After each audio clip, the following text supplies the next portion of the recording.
아침에 일어나실 때 눈이 뻑뻑하거나 눈이 잘 안 떠진다든가 스마트폰이나 컴퓨터 작업을 하실 때 눈이 시큰거리다고 느끼신 적 있으신가요? 단순히 피곤해서 그런가 보다 생각하지 마시고 이러한 증상이 지속된다면 안구건조증을 의심해 보셔야 합니다. 안구건조증의 증상부터 치료 방법까지 설명해 드리도록 하겠습니다. 안녕하세요. 알파서울안과 김국희 원장입니다. 안구건조증은 도대체 왜 생기나요? 안구건조증은 생길 수 있는 기전이 정말 다양합니다. 단순히 눈물이 부족하면 생기는 것이 아니라 눈물층을 구성하는 요소들 중에 뭐 하나가 부족하거나 그 균형이 깨지게 되면 건조증이 생기게 되는데요. 제일 바닥에 있는 점액층, 이 점액층은 각막 표면과 눈물을 붙여주는 역할을 하고요. 그리고 가운데에 수성층, 이거는 물에 해당되는 부분이고 수성층을 감싸고 있는 기름층으로 증발을 막아주는 역할을 합니다. 그러니까 요새는 컴퓨터나 핸드폰을 보면서 일하시는 분들이 많습니다. 눈 깜빡임을 잊어버리게 되거든요. 3, 4초에 한 번 정도 눈 깜빡임을 해야 되는데 이 눈 깜빡임을 안 하게 되면 눈 표면에 있는 눈물이 깨질 뿐만 아니라 기름이 정상적으로 배출이 잘 안 되기 때문에 그렇게 오래 기름에 묵히게 되면 그게 염증 반응이 생기고 그것이 말봄샘 기능장애로 이어지게 됩니다. 말봄샘 기능장애를 가지고 계신 분들이 정말 많고 젊은 분들의 그 건조증의 대부분이 이 안검염하고 관련이 있습니다. 수성층은 어떻게 치료하나요? 수성층은 물이 부족한 거예요. 대표적인 경우가 쇼그렌 증후군이라는 전신질환이 있어요. 일종의 류마티스 질환이고 자가면역 질환인데 내 몸에 있는 모든 샘이 다 마르는 거예요. 침샘부터 눈물샘까지 다 마르는 거예요. 이런 경우에는 눈물 생성이 안 되니까 눈물을 보충해 줘야 되겠죠. 눈물약을 이제 사용을 하게 되고 저농도부터 고농도까지 중증도에 따라 눈물량을 늘려가게 돼요. 필요에 따라서는 이 눈물 분비를 촉진시켜주는 사이클로스포린이라고 하는 약제를 사용하기도 합니다. 내 눈물샘에서 나오는 눈물 분비량을 늘려주고 염증 반응을 줄여주게 돼요. 눈물약 저만하는 횟수를 조금 줄일 수 있는 그런 효과가 있고요. 그래서 이걸로도 부족하면 눈물점 폐쇄술이라고 하는 걸 하는데 바깥에 눈물샘에서 이렇게 눈물이 형성이 돼서 눈 안쪽으로 흘러 들어와서 코 쪽으로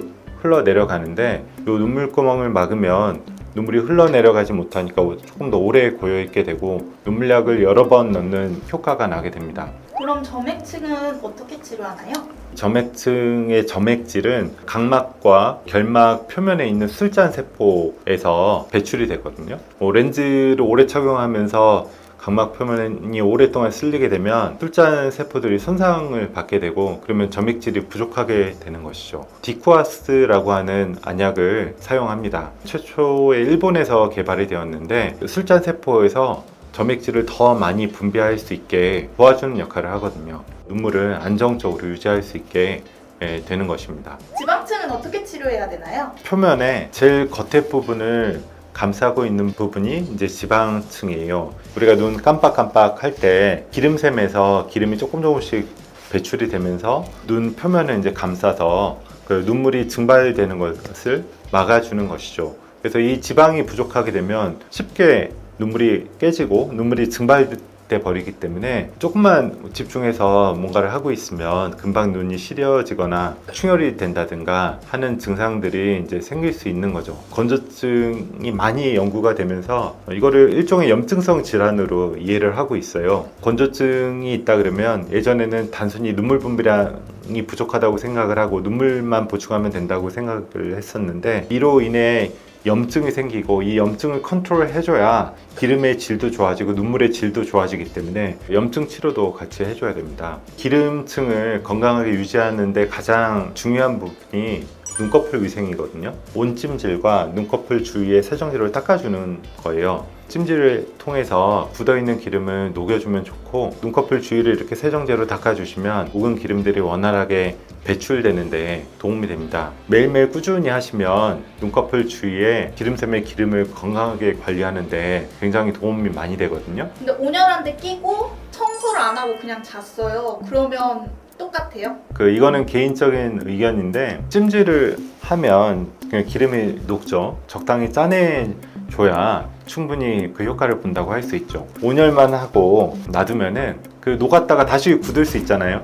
충분한 효율을 얻을 수가 없겠죠. 찜질을 하시더라도 약간 이제 압박을 하면서 찜질을 하시면 좋고, 그 다음에 세정제로 좀 닦아내어 주시면 조금 더 효과를 많이 보실 수 있을 것 같습니다. 눈꺼풀 위생으로 충분하지 않다면 요새는 IPL이라는 레이저 치료를 통해서 기름을 녹이거나 또는 이제 리피프로라고 열을 가하면서 이제 짜주는 장비가 있습니다. 이러한 장비를 통해서 굳어있는 기름을 녹여주고 배출을 함으로써 건강한 기름샘을 가질 수 있도록 도와줄 수 있습니다. 방금 말씀드린 IPL과 리피프로 원리에 대해서는 다음 편에 다시 설명을 해드리도록 하겠습니다.